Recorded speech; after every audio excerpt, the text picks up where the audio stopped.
Assalamualaikum warahmatullahi wabarakatuh. Perkenalkan, nama saya Dita Fatina, jurusan Hukum Ekonomi Syariah. Di sini saya akan membahas tentang bisnis model kanvas, mata kuliah kewirausahaan.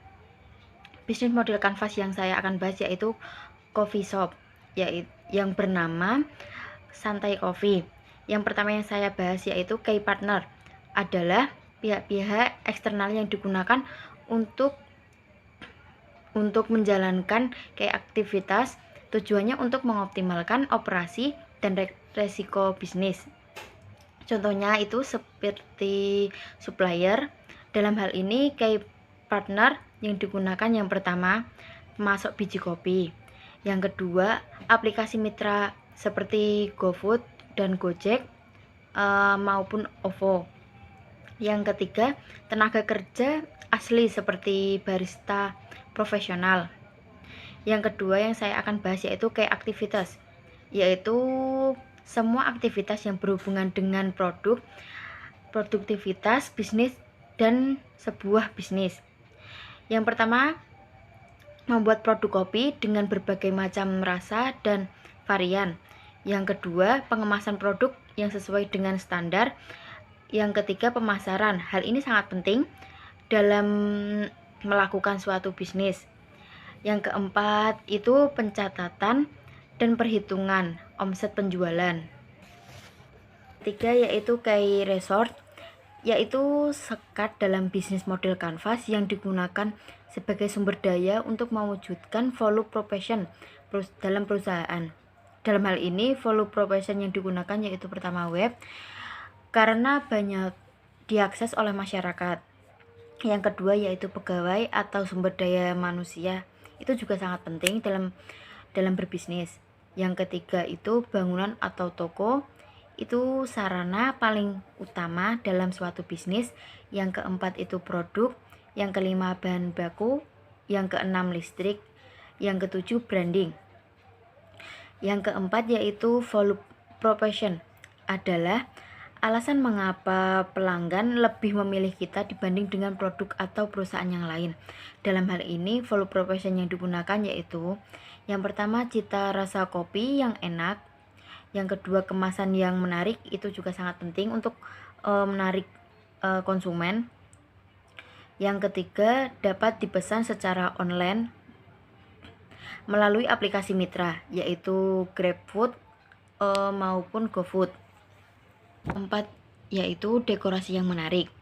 Yang kelima, harga yang ekonomis di semua kalangan masyarakat ke atas maupun masyarakat kalangan bawah. Yang kelima itu customer relationship, yaitu usaha yang digunakan untuk mempertahankan pelanggan. Dalam hal ini customer relationship yang digunakan yang pertama penjualan langsung, toko atau kedai. Yang kedua penjualan online, itu melalui GrabFood dan GoFood. Yang ketiga sosial media seperti IG, Instagram, WA, Twitter dan lain sebagainya. Yang keempat event. Yang kelima website. Selanjutnya yaitu nomor 6 channels, yaitu saluran yang digunakan untuk menyalurkan produk kepada pelanggan, itu melalui direct marketing, melalui outlet maupun toko. Yang kedua itu melalui sosial media marketing seperti Instagram, WA, dan lain sebagainya. Yang ketiga pemesanan online, itu bisa melalui GrabFood maupun GoFood. Yang selanjutnya yaitu nomor 7 customer segment, yaitu pengelompokan karakteristik pelanggan.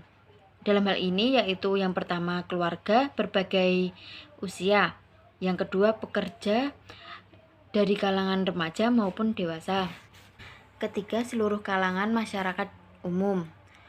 Berikutnya yang ke-8 yaitu cost struktur, yaitu semua biaya yang digunakan untuk membiayai bisnis.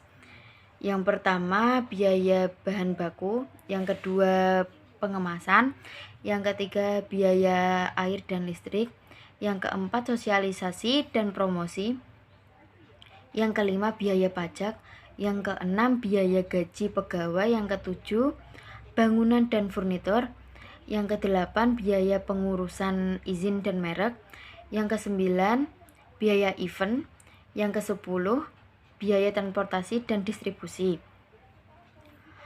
Berikutnya yang saya akan bahas yaitu nomor 9, aliran pendapatan. Dalam hal ini seluruh pendapatan yang diperoleh, yang pertama penjualan langsung ke kedai, yang kedua event, yang ketiga sosial media seperti Instagram, WA, Facebook, website. Baik, sekian presentasi dari saya. Kurang lebihnya mohon maaf. Wassalamualaikum warahmatullahi wabarakatuh.